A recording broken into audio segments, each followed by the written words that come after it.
convênios médicos. Já no que tange aos temas que foram trazidos aqui, algumas dúvidas. A primeira delas, o Rafael, acho que é a questão dos estagiários. Você disse para a gente que essa ação já é antiga. Eu não sei de quando é a decisão, eu não consegui encontrar aqui. Mas só para saber, Rafael, se você tem conhecimento que a assessoria jurídica já tenha se debruçado sobre esse tema, especificamente por conta dessa reflexão que a Márcia trouxe aqui, que eu acho que não só das condições de trabalho dos estagiários, mas a implicação de uma responsabilização aí eventual de defensores. Eu gostaria se você pudesse, enfim, agora talvez você não consiga, mas saber se tem algum expediente tramitando sobre essa questão que a Márcia trouxe. Como você já disse que é uma questão que talvez tenha vindo da outra gestão, já alguma vez a assessoria jurídica se debruçou, já, enfim, deu algum encaminhamento, enfrentou essa questão trazida pela Márcia aí, de eventual aplicação da lei federal e eventual implicação de uma responsabilização do defensor no horário de trabalho, caso haja um excesso de horário de trabalho. Eu queria depois se você pudesse me responder. Sobre a responsabilização, não, acho que está dentro da lei do estágio mesmo, acho que isso, da lei da própria Defensoria Pública. O que houve a manifestação até da composição anterior da própria assessoria jurídica era na linha da defesa da Procuradoria do Estado, de que o que vale é a lei 988 e não a lei federal. Tá. Outra coisa, esses formulários que foram distribuídos aos coordenadores, que contemplam aí visualizar, eu estou imaginando uma racionalização do trabalho, eu imagino que seja isso, eles podem implicar eventualmente num afastamento total do coordenador, ou seja, dentro desse levantamento que a segunda e a terceira sub vão fazer, pode estar em pauta um afastamento total de alguns dos coordenadores. Eu lembro que essa é uma discussão que a gente tem já faz algum tempo, acho que desde o último conselho, a gente estava discutindo sobre essa necessidade, o excesso de trabalho. Na verdade, trazer essa reflexão para os senhores, se a gente pode, a partir também dessa discussão, pensar nesse afastamento total dos coordenadores. Também queria aproveitar, Rafael, e pedir, eu acho que por conta dessa nossa discussão aí, não só dos estagiários, mas outras que a gente está tendo, eu acho que seria bem oportuno a gente tentar chamar de volta aquele processo que discute a alteração da 988. Nós tentamos fazer isso na última gestão, é um processo que deve estar, enfim, aguardando aí que seja retomado esse grupo de trabalho. Acho que a gente podia pensar em já trazer isso para a pauta e voltar a essa discussão. Nós temos várias questões para discutir, por conta da emenda, por conta dos estagiários. Então, colocar isso também em pauta para essa discussão.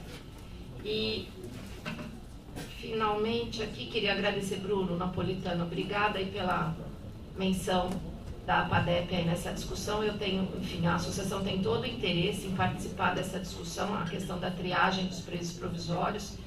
Eu acho que já desde a outra gestão aqui no Conselho nós vínhamos discutindo particularmente sobre a questão dos presos provisórios e a mudança da triagem, mas eu lembro que a questão dos presos provisórios foi uma coisa que incomodou muito por conta da demanda. E aí, enfim, a notícia agora já praticamente consolidada de que nós vamos precisar de todos os defensores que atuam na criminal, mas todos os defensores que atuam no cível e mais alguns defensores do cível, eventualmente atuando na questão dos presos provisórios. Eu já tinha colocado isso anteriormente, agora acho que na condição aqui que ocupo muito mais, eu acho que se conseguirmos, sei que isso já foi pensado, mas trago também essa reflexão, não trazer os colegas do cível para essas visitas é muito especializado, eu acho que é uma dificuldade. Vejo que vários colegas, 55 colegas, fazem triagem da criminal, mas as visitas, a DAP estabeleceu um formulário, o atendimento de 10 presos por dia, por manhã, é um atendimento com preenchimento de formulário bastante pesado. Eu acho que implica aí um conhecimento técnico, então, nesse sentido, eu acho que, apesar de ter sido editado o ato, já li com calma, eu acho que a gente poderia também, depois de terminadas as inscrições e nesse segundo momento de implementação, ver se a gente conseguiria uma alternativa para discutir esse número, não só dos preços provisórios para triar, como para triagem. A associação tem bastante interesse e agradece a oportunidade que a segunda SUP trouxe para essa discussão. Ok?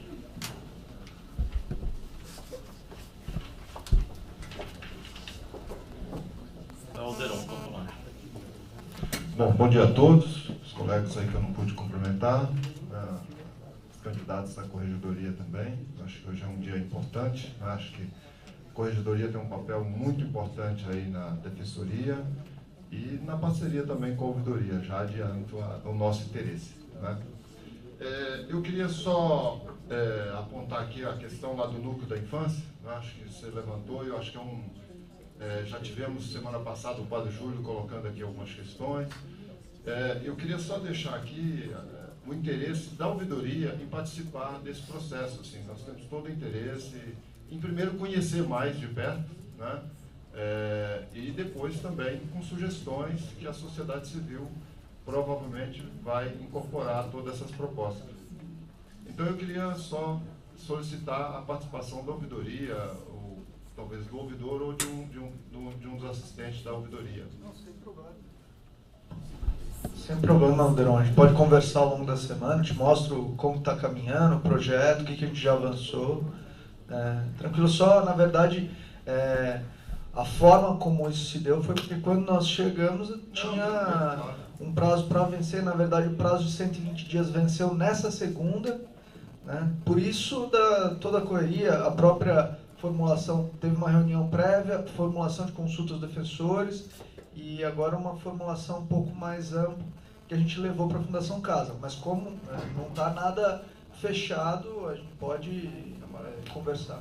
Não, tranquilo, eu acho que é só para dizer do interesse, que eu acho que tem chegado muita demanda da infância, né? E acho que para mim, pessoalmente, conhecer de perto isso vai ajudar bastante a depois poder trazer umas propostas mais fundamentadas aqui para esse conselho. O segundo ponto é a triagem. Eu já agradeço, Napolitano, a abertura, né? Temos todo o interesse, eu acho que já na gestão anterior vem discutindo a questão da triagem, tanto aqui na 150 como na Barra Funda, né? Nós já estamos fazendo um reconhecimento, principalmente da 150 e lá da Barra Funda também, né? Estou conhecendo as duas unidades a fundo, visitando e conversando com os coordenadores, para poder realmente a gente tentar melhorar o atendimento do nosso usuário e da nossa usuária de forma humana, o mais possível, dentro dos limites, né? A gente sabe que, por exemplo, Barra Funda é complicado, tem questão do tribunal, mas eu acho que nós podemos, juntos, acho que a gente pode melhorar isso, com certeza. Então, já agradeço e realmente destaco aqui o nosso interesse nesse projeto. Eu queria só reforçar aqui, já para o outro ponto, a questão da pesquisa. A gente vai retomar depois no orçamento, né? A gente conseguiu um orçamento aí, mas a ideia é fixar essa diretriz já no orçamento da pesquisa de satisfação, ser bancado pela Defensoria no próximo orçamento. Queria também, rapidamente, destacar que a ouvidoria discutiu o orçamento, inclusive fizemos duas propostas de apresentação, né, para melhorar a apresentação do orçamento, para que a gente possa avaliar melhor. Isso já está com a Secretaria, e não vou detalhar aqui, porque acho que não toma tempo. E queria, assim, os dois últimos temas, eu queria aqui fazer uma homenagem, né, todos conheceram o Plínio de Arruda Sampaio, acho que é merecedor essa Defensoria prestar uma homenagem a ele faleceu dia, se não me engano, dia 8, o enterro foi dia 9, né? Um defensor dos direitos humanos, uma pessoa que participou ativamente dos movimentos sociais, e a gente não poderia deixar passar em branco essa homenagem aqui. Proponho que esse conselho, se o presidente pudesse colocar em votação, fizesse uma homenagem da Defensoria a essa pessoa, que é o Plínio de Arruda Sampaio, que eu acho que todos aqui conhecem, já ouviram falar. E, por fim, eu queria só noticiar que ontem nós tivemos uma manifestação em frente à Secretaria da Segurança para abrir um diálogo com o secretário, né, em razão da violência da polícia, e os movimentos conseguiram, uma comissão subiu e não conseguiram falar diretamente com o secretário, mas conversaram com o Dr. Eduardo Dias, que prometeu abrir um diálogo com a secretaria. Então, provavelmente, na segunda-feira, tem uma comissão que vai se reunir com o secretário para estar aprofundando a discussão da violência policial, em particular da PM. Então, por enquanto é só, eu agradeço. Horácio.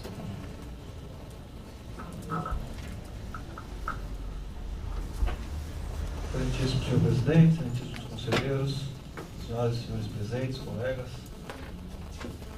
Vou ser bem breve, porque o tempo já está se adiantando.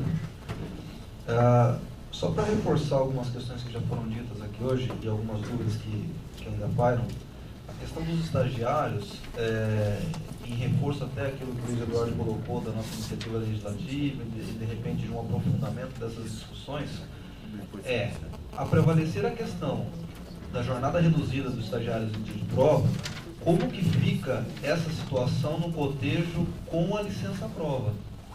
Porque aí gera uma situação ainda mais complicada para a Defensoria Pública. Porque se eu vou reduzir 2 horas obrigatoriamente, o estagiário ainda tem 10 dias de licença-prova no ano. Então assim, tem que... Exatamente. Então, é uma discussão que se, de repente, então, se prevalece a geral, a lei dos estágios, então a gente tem que pensar, então, numa reformulação da nossa 8 horas, colocar 6 horas de estágio, tirar a licença-prova, é algo que a gente tem que começar a analisar. A segunda questão é só um questionamento novamente, Excelência, presidente, com relação à questão da OAB. Só para a gente saber de forma atualizada se houve alguma alteração no cenário, se houve já alguma procura de alguma providência aí para essa temática. E aí também aproveitando o Luiz na questão do concurso de promoção, só para fazer uma sugestão, dependendo da dificuldade que a gente tiver para a gente enfrentar essa temática, se não seria de repente o caso de se pensar na conveniência da gente marcar uma extraordinária. Assim, uma sugestão, se a gente perceber que isso está se alongando pelas dificuldades que a gente está tendo, de repente pensar numa extraordinária para os concursos de promoção, não sei. Você fala em uma extraordinária para essa questão da questão de ordem? Hoje eu fiz um voto que meio que sintetiza o que a gente já tem aqui. Aí eu acho que a gente pode prorrogar a votação ou pedir uma vista coletiva se os conselheiros não tiverem aptos a votar, todo mundo estuda a questão e votamos na próxima semana. Acho que podemos fazer assim. Interessante. E por fim, ainda só com relação à triagem, uma coisa que me chamou a atenção ontem é que eu recebi um telefonema no núcleo de uma assistida que estava tentando agendar um atendimento na triagem, e era um atendimento, segundo ela, urgente. E que ela ligou falando que era uma demanda urgente e tal, e que o urgente para ela era só dia 26. E aí eu fiquei com uma certa dúvida, porque eu não estou fazendo mais a triagem aqui na capital, não estou acompanhando mais ao certo, e o que eu me recordava é que assim, o urgente tinha um critério diferente para ser atendido, então eu queria entender como é que ficou essa questão do urgente nesse atendimento e esse tempo, né? Porque pelo que ela tinha explicado, parece que ela tinha alguma outra... Na hora eu até entendi que era caso de encaminhamento direto para a unidade, porque era processo em andamento, o advogado tinha renunciado, tinha que indicar uma certa brevidade lá a substituição. Porém, tudo bem, eu atendi no núcleo e subi o telefone. Mas assim, ela ligou no teleatendimento e falaram, vem só dia 26. Mas se ela viesse só dia 26 aqui na triagem, ela já teria perdido o prazo de indicar o advogado dela. Chegou também na corregedoria, então assim, é uma questão que de repente deveria dar uma analisada como é que está isso no teleatendimento. É isso. Alexandre.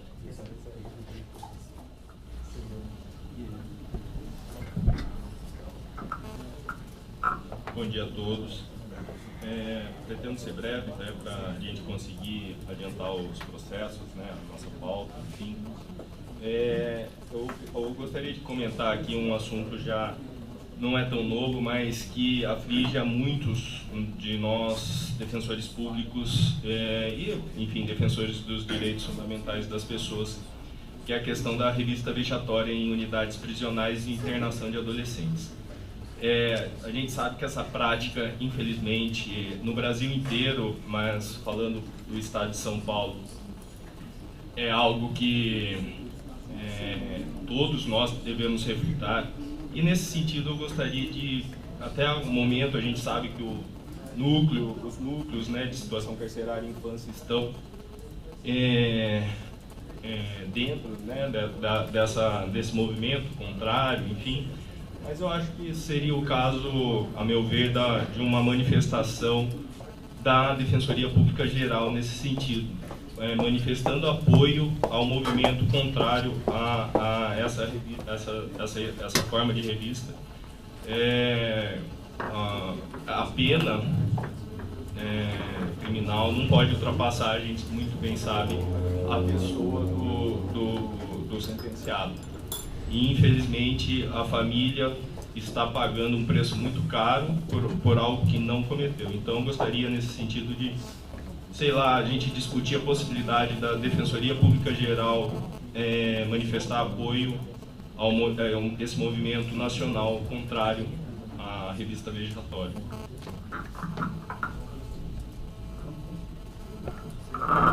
Márcio.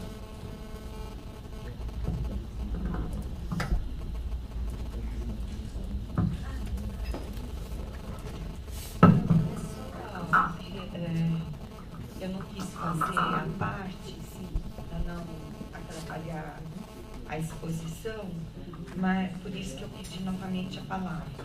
Quanto à observação da senhora presidente da FADEP, quanto às visitas às CDPs que poderiam envolver colegas de outras áreas, no caso, foi mencionado aqui o cível.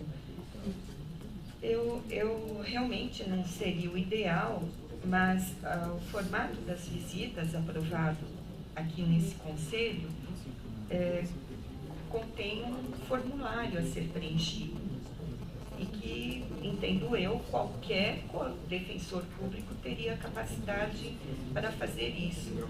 Pior, entendo eu, seria os colegas de área criminal fazerem atendimento em triagem. Eu já fiz e sei que você tem uma situação ali diante de você que tem que ser resolvida naquela hora.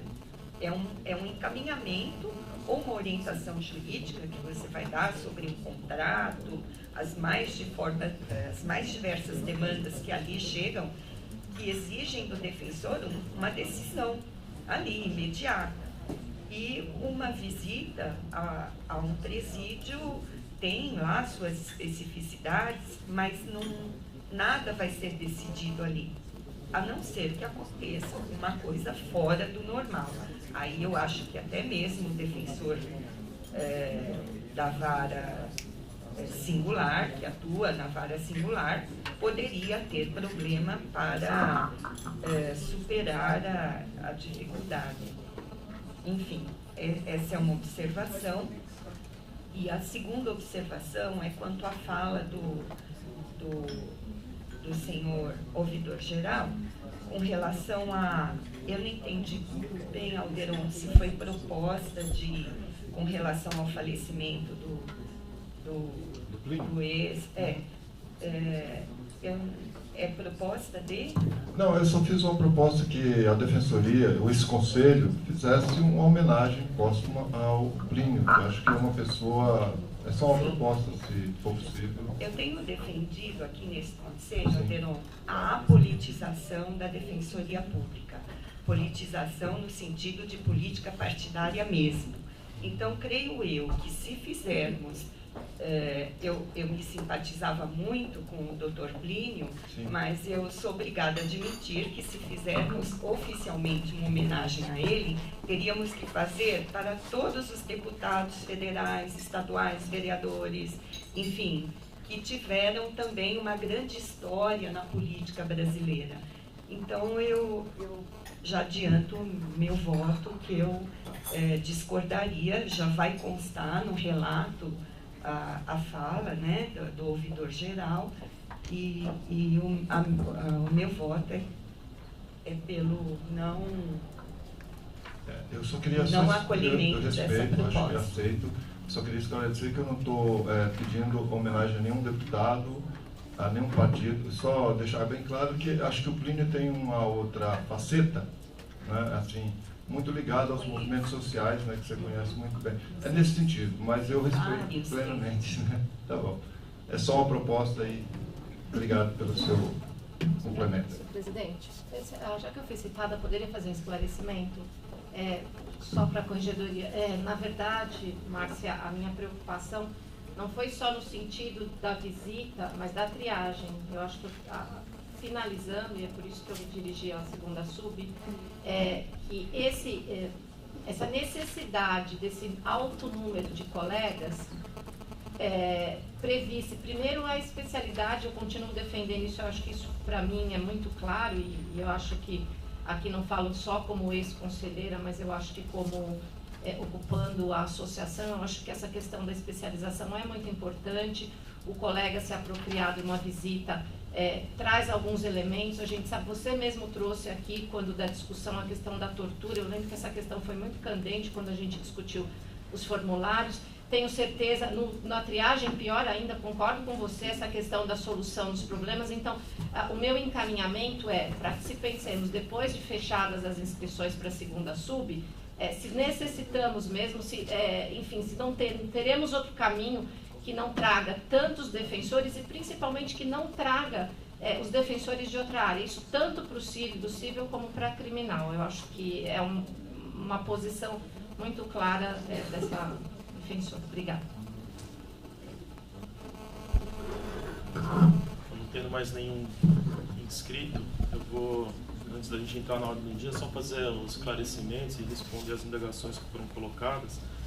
Eu vou aqui responder pontualmente o que foi colocado diretamente e depois pedir, caso tenha falte aí alguma complementação, pedir para o Bruno e para o Luiz complementarem ao final. Então, a primeira questão que eu anotei aqui foi a indagação feita pela Márcia sobre justamente isso, a inscrição, que colocou pontualmente sobre a inscrição abrir inscrição para os colegas que atuam na administração. Então, só adiantando, e aí entro para falar juntamente com a questão da especialização. Eu acho que a ideia da especialização ela é interessante, né? Eu acho que a defensoria precisa caminhar mesmo nesse sentido, mas sabendo de todas as nossas limitações, já que em muitos locais não é possível, principalmente quando a gente for fazer essa regulamentação na Grande São Paulo, no interior, porque vai ser muito difícil os defensores do criminal não saírem completamente da triagem com a questão de utilizar a especialização. Mas a ideia é de que sempre que possível a gente consiga avançar para a ideia da especialização, que eu acho que torna mesmo a atuação mais efetiva, mais eficiente. Sobre os colegas da administração, na verdade, os 3 defensores do núcleo de situação carcerária vão participar das atividades, e os colegas que atuam na assessoria criminal, tanto o Bruno Paris quanto o Douglas Basílio, eles também vão participar diretamente dessas atividades. Com esses 3 do núcleo de situação carcerária e os 2 que atuam na assessoria criminal, na verdade a gente só vai precisar de mais 5 defensores aí que poderiam vir do CID. Então é um número bastante reduzido, vai ser aberto então essa possibilidade. Eu só também queria pontuar aqui sobre abrir diretamente para todos os defensores da administração. A administração anterior ela utilizou, e isso foi discutido abertamente aqui no Conselho, a ideia de sempre que possível essas atividades que são inerentes à atividade fim do defensor público, elas seriam evitadas pelos defensores da administração, como a própria triagem, como a própria visita, justamente para possibilitar uma atuação mais dinâmica e mais eficiente na atividade meio que é exercida administrativamente pelos defensores da administração. Então, em alguns casos, como aí o Bruno Paris e e o Douglas, que vão gerenciar toda a assessoria criminal e o DAP na organização dessas atividades, é interessante, diretamente tem a ver com a atividade deles. Mas eu acho que, no geral, o ideal seria mesmo evitar esse tipo de atividade para que os defensores que estão exercendo hoje atividade de e-mail consigam realizar sua atividade. Eu fico vendo e eu, sinceramente, eu não achava tão interessante assim, quando eu via, num momento atrás, há uns 4 anos, o segundo, o terceiro sub, lá na triagem da Liberdade, fazendo o atendimento, quando a gente sabia que tinham diversas questões a serem solucionadas administrativamente. Eu queria que o segundo e o terceiro sub estivessem aqui resolvendo o que precisava ser resolvido e não fazendo triagem, porque precisa complementar lá esse número. Então, essa é a minha posição, e a ideia até de quando foi aí criada essa possibilidade de pagamento de verba de representação para esses defensores, justamente para estimular e evitar que esses defensores fizessem essa atividade e viabilizassem mesmo a realização de reuniões ordinárias e as inúmeras reuniões externas que são necessárias para a realização da atividade mesmo.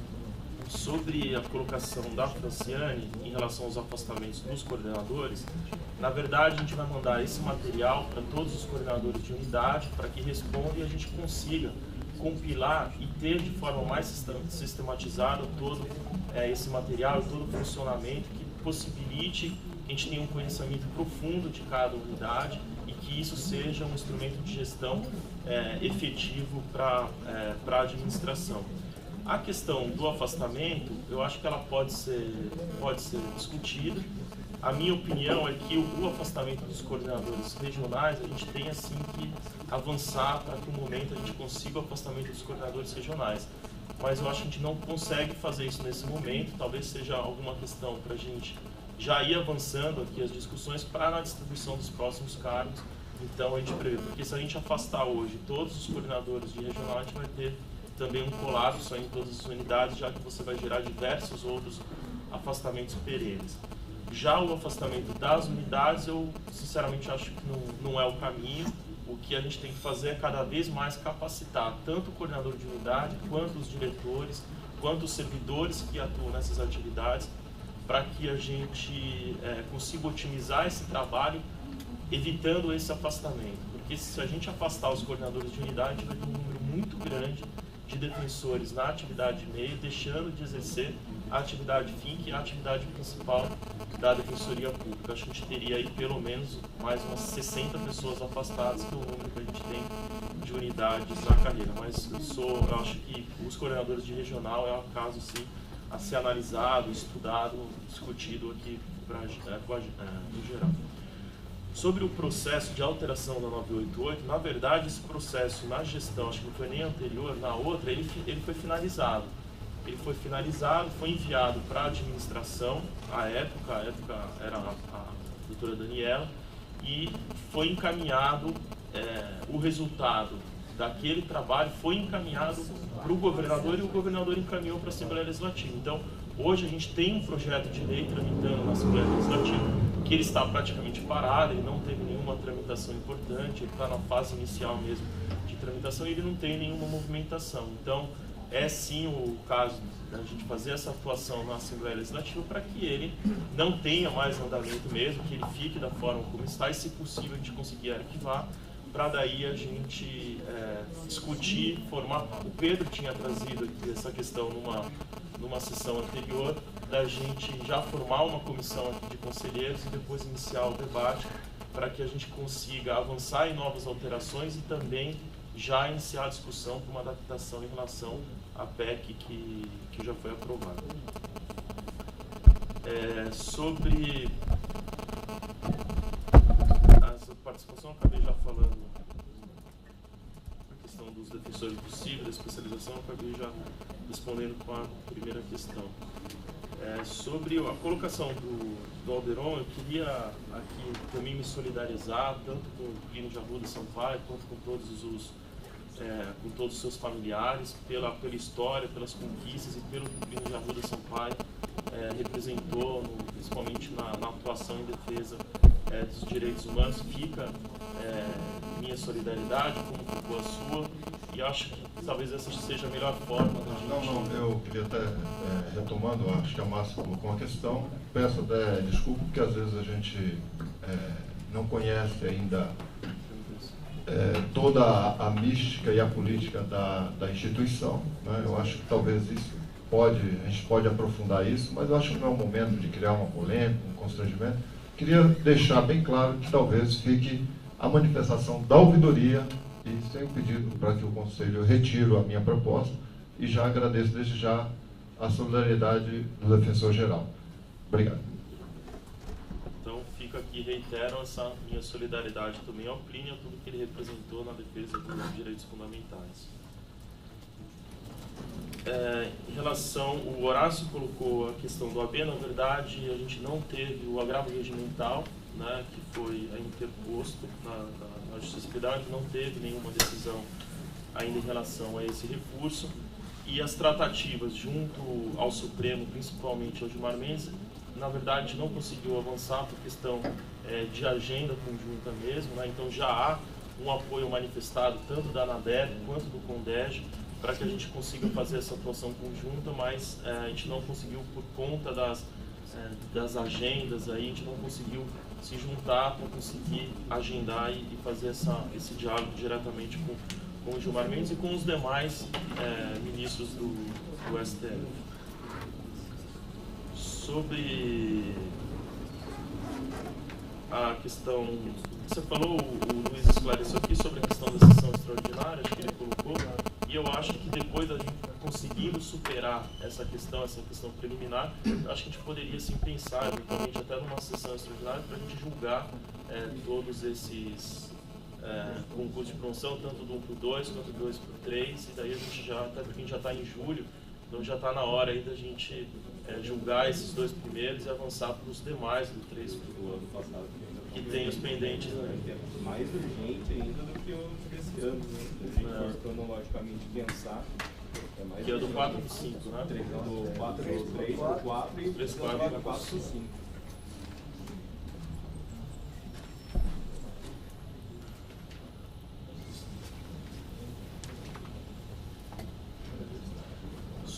Eu vou pedir para o Bruno só esclarecer a questão que o Horácio trouxe sobre a questão da urgência nos agendamentos.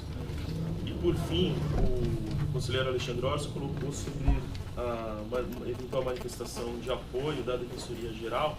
A gente teve agora, foi aprovado na Assembleia Legislativa, uma lei contrária, né, impedindo mesmo a realização das revistas íntimas da forma como elas são realizadas. Isso está para a sanção o veto aí do governador. Então, eu tenho também, eu acho que talvez seja até uma forma mais eficiente mesmo de uma atuação da instituição.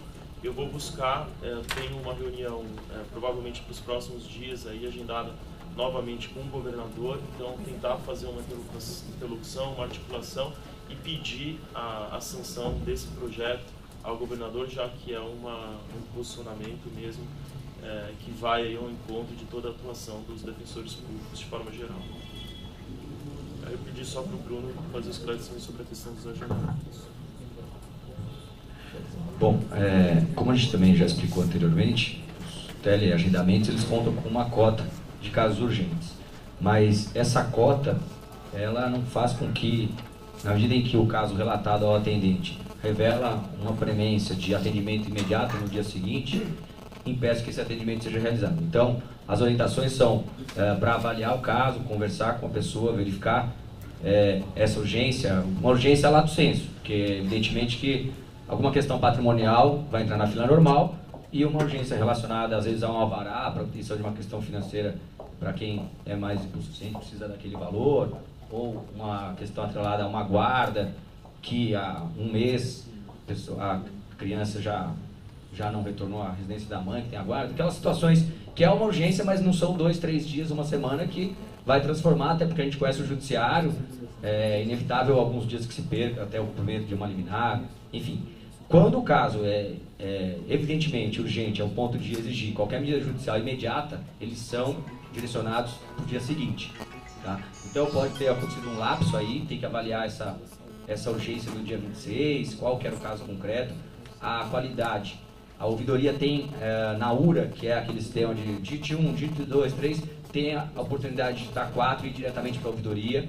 A gente está à disposição também para intervir, caso não chegue na qualidade um caso concreto que era de maior urgência e não foi tratado com esse cuidado. A qualidade, ela tem feito contatos também. Sempre que o caso começa a mostrar mais complicado, até, Luiz, para te complementar sobre uma dúvida sua, mas a gente também pode discutir com mais calma esse assunto, também acho que é complexa essa questão de haver atendentes, até que ponto há um risco da qualidade do atendimento com esse atendente. Mas o fato é que quando o caso começa a despontar com maior gravidade ou maior dificuldade de diálogo, tem um atendente de nível 2 que é formado em direito. Então essa pessoa, ela está lá justamente para esses casos mais delicados. Então se a pessoa insiste, ela tem mecanismos para desafogar essa demanda e obter o encaminhamento para o dia seguinte. Se não estiver ainda satisfeita, achando que a demanda dela é urgente, ela pode acionar a ouvidoria. Ela pode acionar o atendente nível 2, né, demonstrando essa insistência que o caso dela não está sendo tratado com a urgência que merece. Então, evidentemente que 600 ligações por dia, um ou outro caso vai realmente estourar e exige esse cuidado de a gente avaliar esse caso para identificar se há ali uma procedência na resignação do assistido ou se nós realmente estávamos contendo uma demanda que não tinha esse caráter de urgência. Só para fechar ainda sobre esse assunto, esse teleagendamento e teleatendimento, ele está passando por um período de estatísticas. A gente quer fazer uma apresentação muito breve, envolvendo Guarulhos, Vila Mimosa, Campinas e Capital. Tem um profissional formado em telecomunicações, extremamente capacitado, que fez uma apresentação essa semana para a gente, e a gente quer avançar na apresentação que ele realizou, para poder trazer aqui no Conselho Superior, todos se apoderarem melhor dessa ferramenta que está sendo utilizada, e decidindo sobre o aperfeiçoamento, quais são as potencialidades, vantagens, desvantagens, os conselheiros podem opinar, a ouvidoria vai conhecer um pouco melhor também. Então essa apresentação vai acontecer em breve aqui no Conselho, eu tenho certeza que irá tirar várias dúvidas que eu também tinha, e eu estou também me inteirando um pouco melhor, para a gente poder avançar nesse modelo.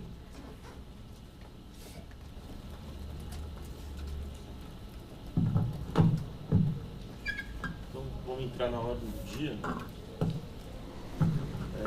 A gente tem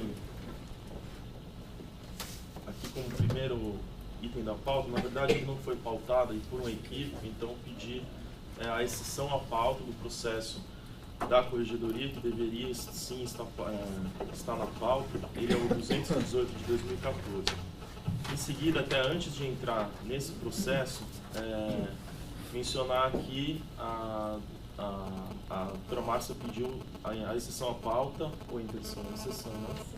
Do 243 de 2014, que é aquele caso do servidor que pediu afastamento para concorrer nas eleições. Ele estava com afastamento condicionado para apresentação de documento. Então a Márcia disse que ele já está aqui o processo para a gente apreciar. É o 245 também, que é o mesmo caso. É o mesmo caso, 245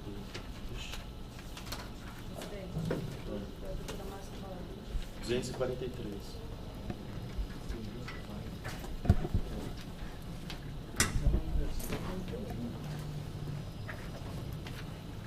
Aconteceu? Inclusão é um processo que na verdade já foi votado, mas que eu gostaria de fazer de novo a pauta com uma adequação. Processo 205. Estagiário, concurso regionalizado de estagiário com unidade de humano. Tem mais alguma exceção ou inversão?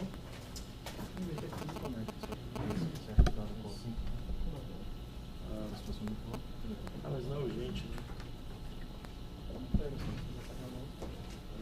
Vamos ver só os urgentes, porque senão... E aí, inversão também urgente, 12 de 2014, que é a questão de ordem dos concursos de promoção. Tá. Sobre a questão de ordem, aí eu até pedi ver aqui para a gente decidir, a gente tem essa questão de ordem para a gente poder avançar no concurso do 1 para o 2 e do 2 para o 3. E ao mesmo tempo tem a questão do orçamento, que eu acho que seria importante a gente abrir pelo menos um espaço para que, caso algum conselheiro queira trazer algo novo, queira fazer essa discussão, para que a gente possa mais uma vez aqui fazer um debate antes da aprovação, que já vai ser na próxima sessão. A própria ouvidoria, eu sei que já protocolou, fez o pedido, então acho que seria interessante essa discussão. Acho que talvez a gente possa abrir um espaço para o debate do orçamento e depois a gente fazer essa inversão. Tem um afastamento só para o dia 6 de agosto. Teria, a princípio, até a próxima sessão, porque eu saio de férias, mas eu poder voltar. Não sei se eu faço as características de urgência ou não. Vamos avançar nesses, então. Claro. Também deixar registrado, né? Eu já me manifestei por mensagem aos demais conselheiros, né? Que independentemente depois aqui dos casos, com todos eu concordo, né? Das urgências, né? Mas que de uma forma ou de outra, por uma questão até legal, tem que ser votado o processo de nível 5, porque infelizmente até já está com prazo superado de apreciação, né? E continuidade na carreira, para que haja depois que é o primeiro, eu não sei de caso de exceção, já é o primeiro da pauta. Mas, independentemente, ou seja, que se garanta que hoje se conclua, de uma forma ou de outra, a apreciação desse processo.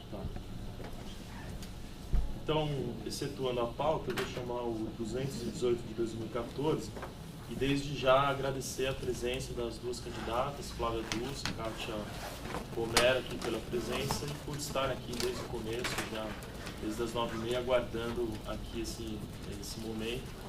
E passar a palavra ao relator, Bruno Napolitano. E antes de passar a palavra a ele, o que eu ia sugerir, até como forma de trabalho, porque isso não está tão regulamentado na própria deliberação número 2, que foi atualizada, que fala sobre a escolha da corregedoria.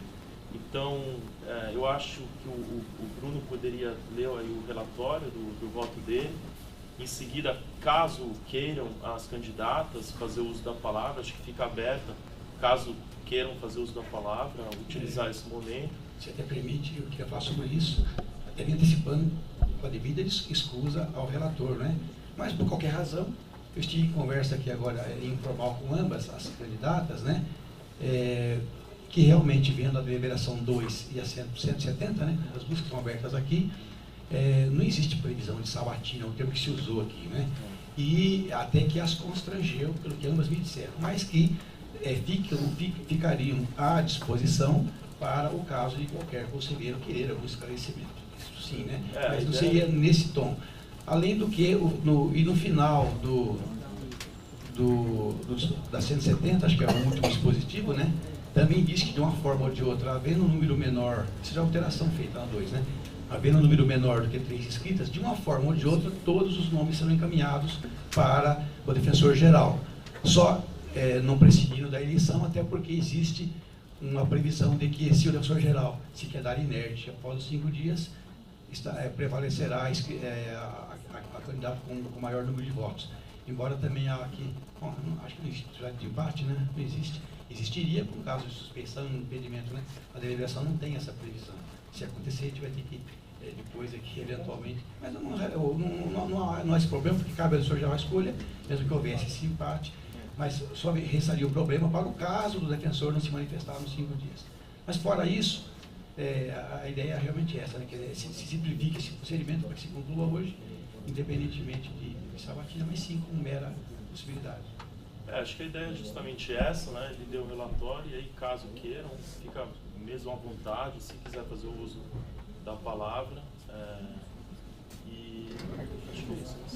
Vou passar a palavra para o Bom, gente, só fazendo um esclarecimento também ao Dr. Pedro Avelar e às interessadas, a segunda questão apontada, que concerne a ausência de mais de 3 interessadas para o cargo, ela é enfrentada como questão prejudicial aqui, então a gente pode avançar, mas a conclusão vai ao encontro do que foi ponderado pelo Dr. Pedro Avelar.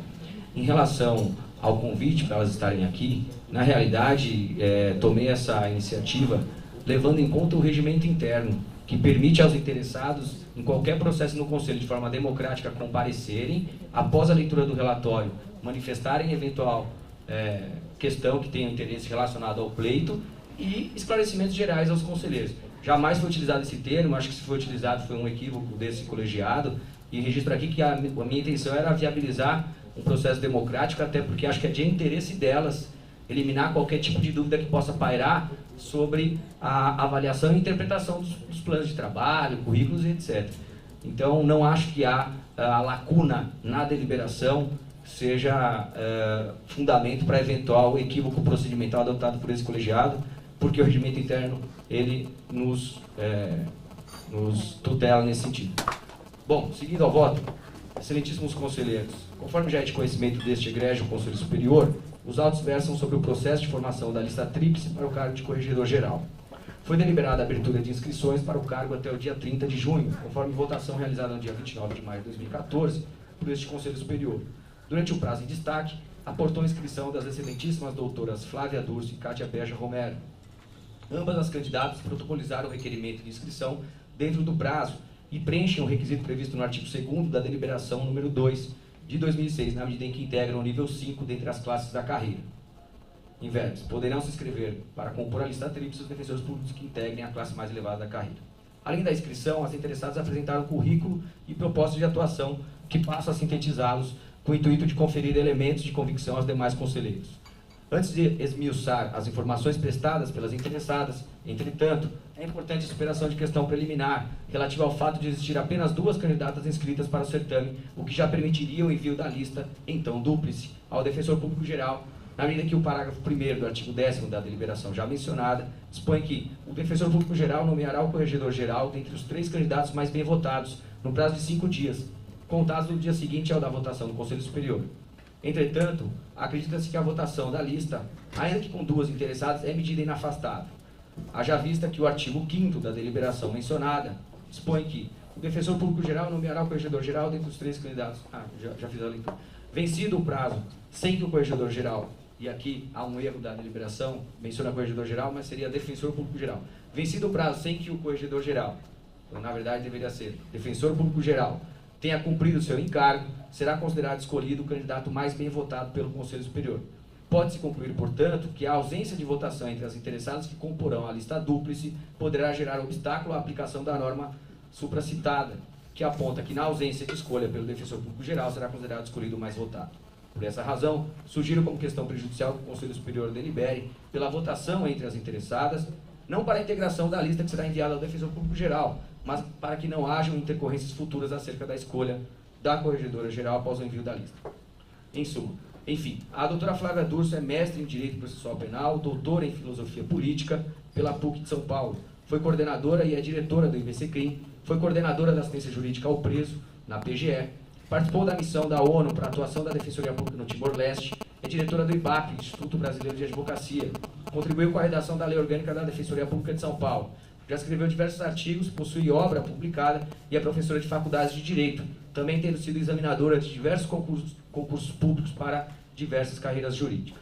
Em seu trabalho institucional, durante a carreira de defensora pública, a candidata foi diretora da EDEP, subouvidora da AVEC de São Paulo, membra do Núcleo de Combate à Discriminação, Racismo e Preconceito e examinadora do 1º e 2º concurso de ingresso à carreira de defensor público. Em relação ao plano de trabalho, a interessada aponta como premissa a orientação prioritária e permanente da atividade desempenhada pela Corregedoria Geral.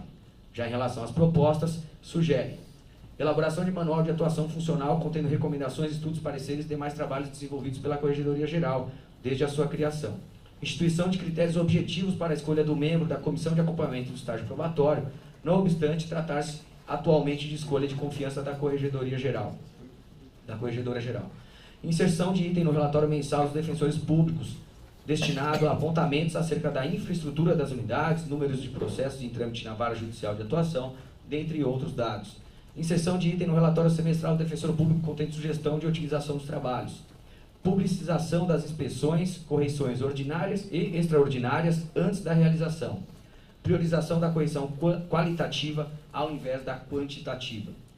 Por sua vez, a candidata Cátia Beja Romero apresenta currículo institucional apontando que foi coordenadora regional de Sorocaba, subouvidora da mesma unidade, membro do núcleo do idoso e da pessoa com deficiência, examinadora do 3º e 4º concurso de ingresso à carreira de defensor público, membro e coordenadora da assessoria jurídica da Defensoria Pública Geral, da Comissão de Avaliação de Documentos CADA, da Comissão de Avaliação de Estágio Probatório, CAEP, da CPP, que acredito ser Comissão Processante Permanente do TJ de São Paulo, responsável pela defesa administrativa de servidores do Tribunal de Justiça de São Paulo, do Grupo de Trabalho sobre Previdência Complementar da Defensoria Pública. No seu plano de trabalho, a interessada aponta como premissas a interlocução externa e interna para a garantia da independência funcional, zelo intransigente pelas prerrogativas funcionais contra investidas externas, prioridade na orientação e apoio pela Corregedoria Geral, exercendo papel preventivo. No que concerne o desenvolvimento dessas premissas, a Defensoria Pública anota: desenvolvimento e aprimoramento do Manual de Orientação aos Defensores Públicos e Servidores, designação de reuniões periódicas com coordenadores e demais interessados para a troca de experiências e práticas administrativas, atendimento permanente e célere às consultas realizadas à Corregedoria Geral, acompanhamento do estágio probatório com ênfase na facilitação do desempenho das atividades institucionais, interlocução com a EDEP para divulgação e sistematização de peças processuais, interlocução com a Comissão de Prerrogativas, fiscalização com enfoque preventivo, divisão da CAEP entre membros que conglobem diversas áreas de atuação, condicionando a obtenção da pontuação para fins de merecimento à eficiência do trabalho realizado, estudo das propostas de aperfeiçoamento do serviço público apresentadas pela Ouvidoria Geral e pelos demais mecanismos de participação popular, acompanhamento e execução do Plano Anual de Atuação, interlocução com a CTI para facilitação dos recursos tecnológicos relacionados aos relatórios mensais e com a EDEP para inserção nos encontros temáticos de espaço para discussões práticas entre os defensores públicos. Eis o relatório. Passo então a eventual interesse de manifestação das interessadas e eventuais colocações que também sejam de interesse dos conselheiros.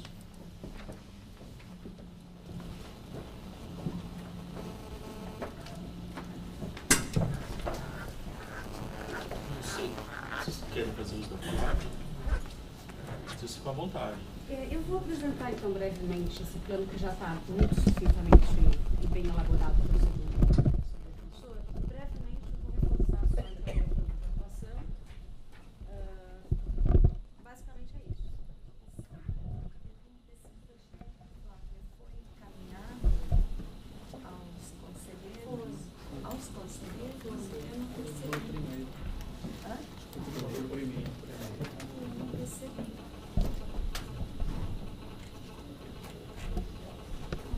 Alguém que para passar para nós?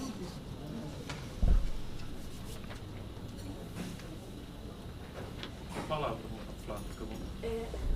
Falo daqui mesmo? Usar o microfone. Pedro, passa o microfone.